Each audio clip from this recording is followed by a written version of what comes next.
घुंघराले बाल। राइना बचपन से ही खूब सुंदर थी। उसके लंबे लंबे घुंघराले बाल से हमेशा उसका चेहरा ढका रहता। अरे भूत बनकर घूमती रहती है, चल तेरे बाल कटवा दूं। अच्छा, क्यों भला? स्कूल में तो सारा वक्त बांधकर घूमना पड़ता था। अब तो मैं कॉलेज जाऊंगी और बाल खोल कर घूमूंगी। हाँ। अरे ये बाल देख रही है, ऐसे लगता है जैसे मधुमक्खी का छत्ता। खैर, घने घने घुंघराले बालों से राइना सुंदर तो लगती, लेकिन उसे संभालना उसके लिए बड़ा काम था। माँ, अरे माँ, शैम्पू खत्म हो गया है। इस बार वो वाला लाना ना, जो घुंघराले बालों को और बाउंसी बनाता है। माँ ले आना, हाँ जरूर से। कल मेरा कॉलेज का पहला दिन है। मैं चाहती हूँ सब मुझे देखकर जले। अगले दिन राइना कॉलेज पहुँचती है, जहाँ एक लड़का उसे छेड़ते हुए कहता है, अरे लगता है चाउमीन में सोया सॉस कुछ ज्यादा ही गिर गया। अरे मुझे तो चेहरा दिख ही नहीं रहा।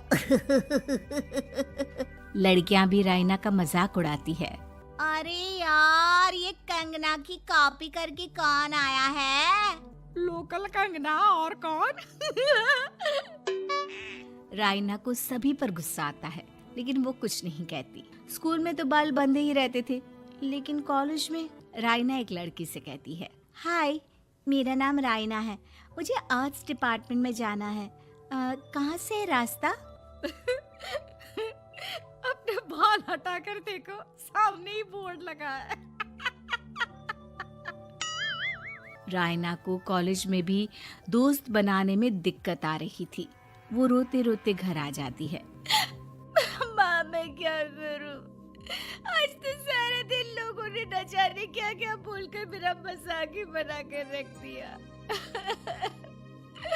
माँ प्लीज कुछ करो ना मेरे बालों का। मैंने तो पहले ही कहा था कटा दे, पर तू।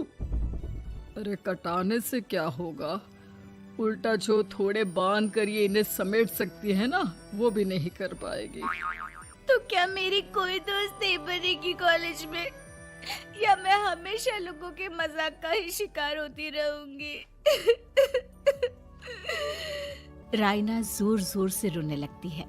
तभी उसका छोटा भाई आ जाता है और राइना के बालों के बीच एक पेंसिल छुपा देता है। तभी उसका दोस्त भी पीछे से आ जाता है। अरे ढूंढो ढूंढो, कहाँ है पेंसिल? मैं नहीं बताऊंगा। दोस्त काफी कोशिश करता है, लेकिन उसे पेंसिल नहीं मिलती। वो वहाँ से चला जाता है। थैंक्स दी, आज आपके बालों ने तो मुझे बचा ही लिया। अच्छा, बहुत दिनों के बाद बालों को लेकर कुछ अच्छा सुनने को मिला।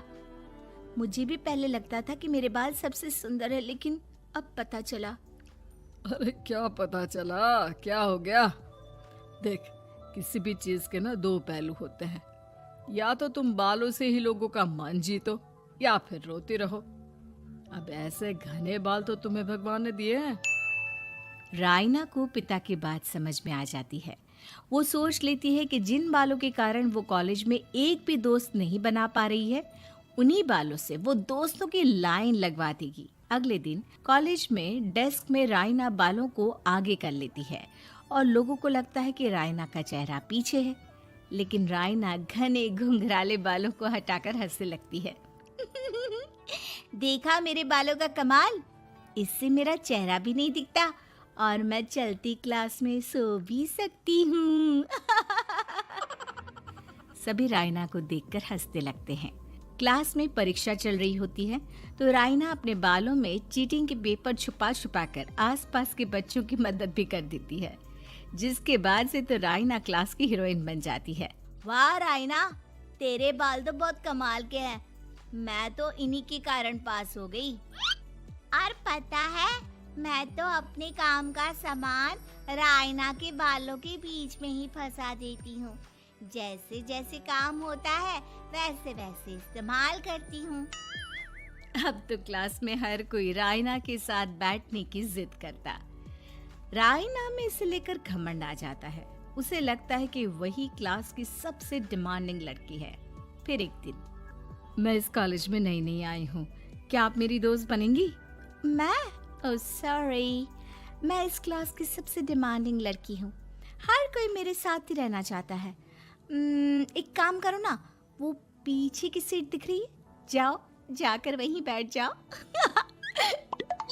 लड़की को रायना की बात बहुत बुरी लगती है, लेकिन वो करती भी तो क्या, जाकर चुपचाप पीछे की सीट पर बैठ जाती है।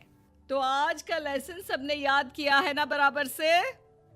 जितनी भी चीटिंग करने वाली लड़कियां थी वो रायना के पीछे जाकर बैठ जाती है और जोर से चिल्लाती है, जी मैम, सब कुछ याद है, कहीं से भी पूछ लो, हम तो मास्टर हैं मास्टर, क्यों?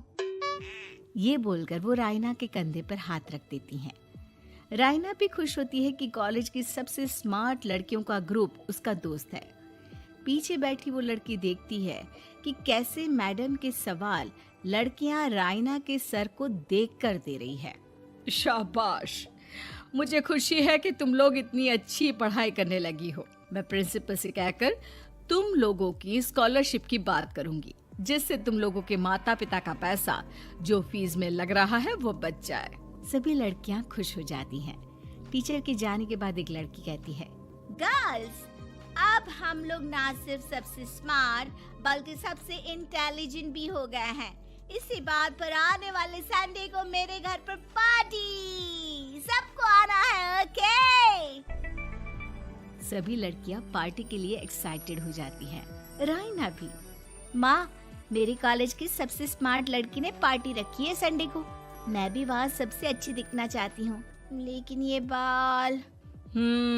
घुंघराले बालों का तो कर भी क्या सकती है। तभी उन लोगों की नजर पार्लर के एक इश्तिहार पर पड़ती है जो 3000 रुपए में बाल स्ट्रेट कर रहा था। माँ, मुझे पैसे देना, मैं बाल सीधे करवा कर आती हूँ, संडे को पार्टी में सबसे अच्छी लगूंगी। बस फिर क्या था, अपने घुंघराले बालों को रायना पार्लर जाकर स्ट्रेट यानी कि सीधा करवा लेती है। और फिर पार्टी वाले दिन, हाय गर्ल्स, कैसी लग रही हूँ मैं? ओह नो, शिट, ये क्या करवा लिया बालों का हाल? और जिसके घर पार्टी थी वो लड़की, अरे ये क्या करवा लिया? तुम्हें मालूम नहीं है, जिस बालों में चीटिंग रखकर हम लोग टीचर के आगे इम्प्रेशन जमाते थे, उन बालों को तुमने। अरे हमें तो स्कॉलरशिप भी मिलने वाला था, अब तुमने बाल सीधे करवा लिए, अब तुम हम लोगों के लिए किसी काम की नहीं हो। अरे लेकिन हम दोस्त तो है ना, क्या मैं अच्छी नहीं लग रही हूँ? हमें तेरे अच्छे और बुरे लगने की कोई जरूरत नहीं है, हम लोगों को तेरे बालों से फायदा था, अब वो नहीं है तो हम तेरे दोस्त भी नहीं है। जा जाकर बाल वापस घुंघराले करके आ, तभी तो हम लोगों की दोस्त बन सकती है। रायना रोते रोते घर आती है और माँ को सारी बात बता देती है। माँ, ला पैसे दे, मैं बाजार जाकर बाल ठीक करा के आती हूँ। लेकिन माँ, मुझे ये बाल बहुत अच्छे लग रहे हैं, काश ये बाल मैं पहले ही सीधे करवा लेती। देख बेटा, पैसे तो मैं तुझे दे दूं, लेकिन वैसे बाल करके तू फिर ऐसे दोस्त बनाएगी जो तेरे साथ मतलब के लिए जुड़े हैं। लेकिन इन बालों में तू ऐसे दोस्त बनाएगी जो तेरे साथ जीवन भर का साथ निभाएंगे। रायना को माँ की बात समझ में आ जाती है।